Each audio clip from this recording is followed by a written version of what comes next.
Assalamualaikum warahmatullahi wabarakatuh. Nama saya Amelia Novianti, akrabnya dipanggil Amel, dari kelas A01 Pendidikan Khusus, NIM 18 10 12 722 0027. Di sini saya akan mempresentasikan hasil resum dan analisis bedah jurnal internasional. Selamat menyaksikan. Selanjutnya kita akan membahas tentang hasil resum dan analisis bedah jurnal internasional. Di sini jurnal yang saya bedah ditulis oleh Giulio Elencioni, Mark Aureli B, Silvia Serenelisi, dan Francesca Compodonico.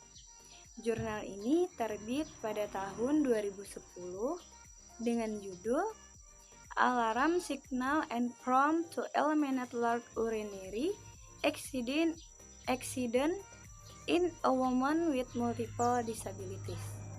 Nama jurnal Scandinavian Journal of Behavior Therapy. Volume jurnal 29, nomor jurnal 3 dan 4, halaman jurnal ada 6. Jurnal ini dibedah oleh saya sendiri, Amelia Novianti, pada hari Jumat, tanggal 1 Mei 2020. Selanjutnya, temuan masalah pada jurnal.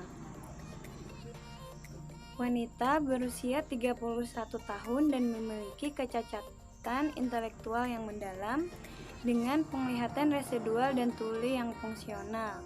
Dia menerima program swadaya, orientasi dan pekerjaan di sebuah pusat pendidikan untuk para penyandang cacat ganda. Usia yang setara untuk keterampilan hidup hariannya di Finland Adaptive Behavior School, berusia di bawah 3 tahun. Dia dapat makan sendiri, dapat melakukan kegiatan sederhana, misalnya mengangkut dan meletakkan benda-benda dalam wadah atau mengumpulkan benda-benda 2 potong, dan menggunakan petunjuk orientasi untuk menemukan jalan.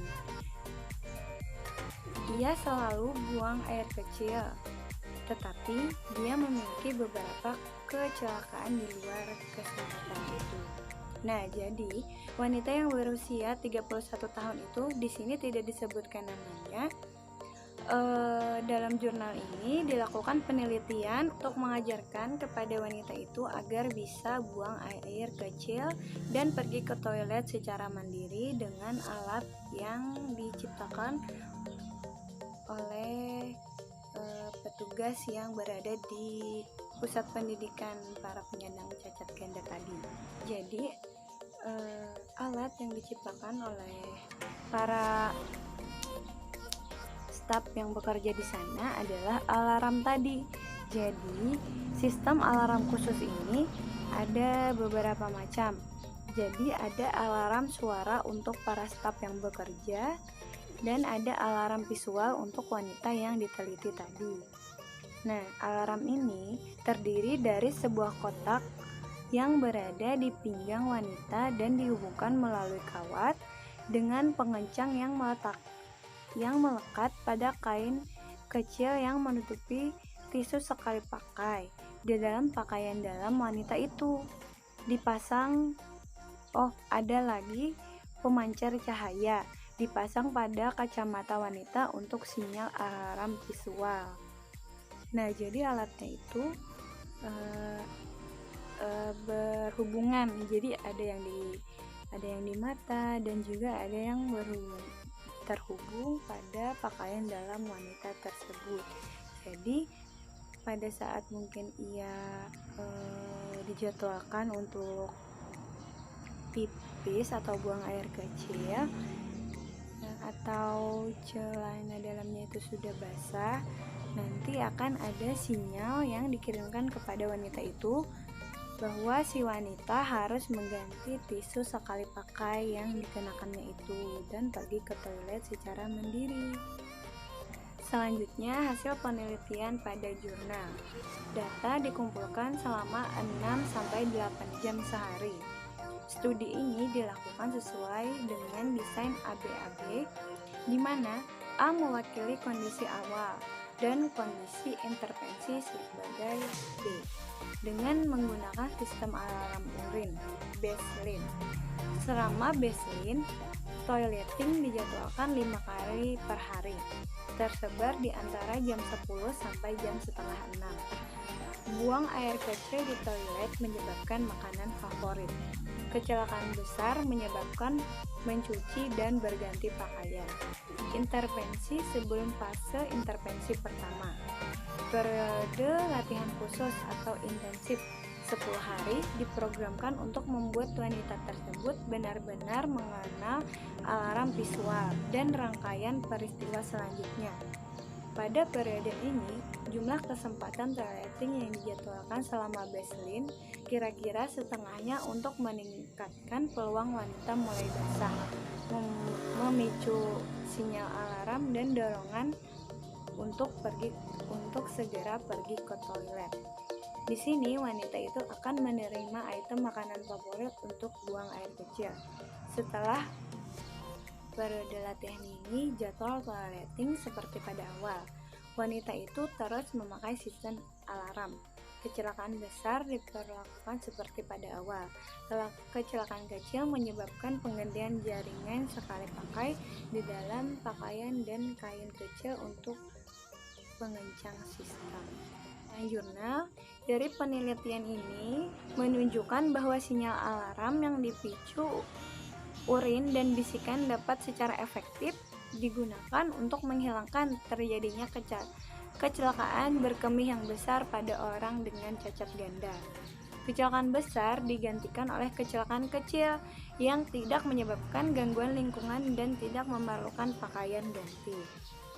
Prestasi ini mungkin dianggap penting tidak hanya dalam membuat situasi umum seseorang lebih mudah untuk dikelola, tetapi juga untuk meningkatkan status sosial dan penerimaan seseorang.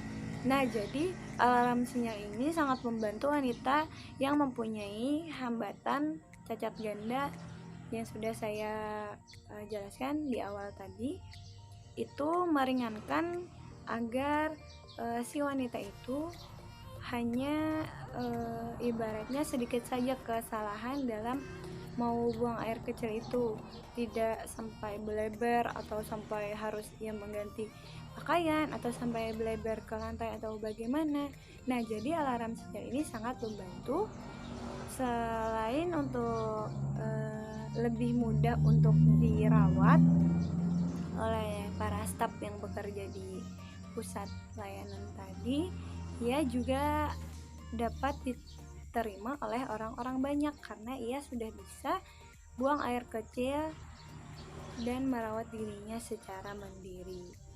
Selanjutnya komentar jurnal. Dari segi penulisan, kelebihan dari segi penulisan jurnal ini menurut saya sudah baik, tetapi kekurangannya di jurnal ini tidak begitu detail, membuat seperti abstrak pada jurnal pada umumnya ya. Padahal abstrak itu memudahkan para pembaca untuk mengetahui apa isi dari jurnal yang akan si pembaca buat. Jadi jurnal ini masih belum terlalu lengkap. Selanjutnya dari segi materi, kelebihan jurnal. Materi pada jurnal ini memberikan inovasi pada pembaca. Jadi pembaca yang belum tahu dari membaca jurnal ini tahu bahwa alarm yang diteliti pada wanita yang diteliti pada jurnal dapat membantu cara merawat diri pada orang yang mempunyai hambatan cacat ganda. Jadi otomatis itu memberikan ilmu yang baru lagi bagi para pembaca. Selanjutnya kekurangan dari segi materi, alangkah baiknya penulis menjelaskan terlebih dahulu apa sih tentang orang yang mempunyai hambatan cacat ganda itu atau orang yang mempunyai hambatan majemuk, agar si pembaca lebih tahu dan saat membaca jurnal tahu apa kaitannya dengan apa yang diteliti oleh jurnal ini. Selanjutnya, perolehan pengetahuan setelah membaca jurnal bagi saya jelas sekali saya mendapatkan ilmu baru bahwa orang yang mempunyai hambatan majemuk atau cacat ganda itu bisa dilatih buang air kecil sendiri secara mandiri dengan menggunakan alarm yang sangat unik ini. Jadi bentuk kontribusi positif dalam mengatasi temuan masalah pada jurnal, jika saya nantinya menjadi guru anak berkebutuhan khusus, insya Allah apabila saya mendapatkan kasus anak yang seperti ini, dapat saya rekomendasikan dengan alarm ini. Walaupun di sini tidak dijelaskan bagaimana bentuk alarm yang diteliti pada wanita yang berusia 31 tahun itu, tapi saya sudah mempunyai gambaran bagaimana sih alarm urin untuk anak. Selanjutnya, kalau juga alarm urin itu tidak dapat saya gunakan pada saat saya nanti menjadi guru, saya akan mencontoh penjadwalan ke toilet sama seperti apa yang dibahas di jurnal ini. Jadi dapat direkomendasikan setiap 4 jam atau 3 jam sekali anak harus ke toilet agar anak itu tidak pipis sembarangan atau pipis di celana. Nah, itu saja yang dapat saya jelaskan mengenai bedah jurnal saya pada hari ini. Terima kasih bagi teman-teman yang sudah mendengarkan dan menyaksikan video saya. Apabila ada salah, saya mohon maaf. Assalamualaikum warahmatullahi wabarakatuh.